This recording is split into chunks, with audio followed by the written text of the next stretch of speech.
Let's go ahead and open an existing project. If you go to your Projects Manager application, you can simply select a project from the list, choose the Open button. You can also double-click the project that you wish to open, and it will remove the Projects Manager from view by default and present to you the documents that are part of the project. You can navigate by double-clicking or right-clicking on any option and choosing Open or Preview. A preview is a full interactive preview where you can zoom and pan around your drawing. Double-clicking it will go ahead and open it for editing, or right-clicking and choosing Open is another option.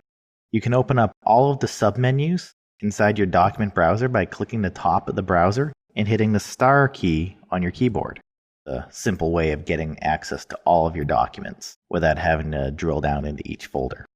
Now, if you wish to open a project that's not currently in your active Projects Manager, let's show you how to unarchive a project. Go ahead and close this project here. So I'm going to go back to the Projects Manager, and you'll notice that I have just 2 projects in this list. But I now have a project that's already been worked on another system, and I want to bring it into the active database. Here, you can choose to unarchive a project. I can also unarchive it and open it at the same time. But in this case, I'll just simply choose Unarchive and navigate to where the project archive is. So as you can see here, I have a project archive file called projectx.proj.tewzip. Essentially, an archive file is a huge zip file of everything the project needs. The manufacturing data, SolidWorks mechanical data, the symbols. You can even right-click on this and view it in any WinZip or WinRAR application. I'm going to use Enterprise PDM's built-in file viewer to look at the contents of this zip file. But as you can see, it's got every symbol that I'm using. The symbols are just native DWG files. It has the required databases and all of the drawings and 3D parts that the system needs, as well as a bunch of XML files. And this is how the system tells the 3D mechanical design how to connect. So if I want to open that and add it to my active project list, I'll just simply open it. It will give me the default information for the name of the project, which I could change at this point in time, but I'm not going to. There's already a Bolter 77, so let me just call this Bolter 78. And it will extract the contents of this project and add it to my active server database that everybody in the company would have access to. Once it's unarchived, you will have the option of opening it.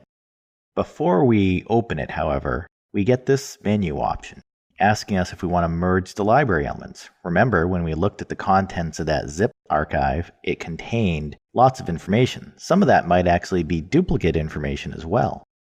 Let me look at the Update Data option, and it will walk us through a wizard to compare what we have in this project versus what's already in the database. And it sees the contents of the zip file and the quantity of each item. And if I hit the Next button, I can see what's different between the original database and this new archive that I'm bringing in. You can see that there are color codes. Anything in red was supplied with the software.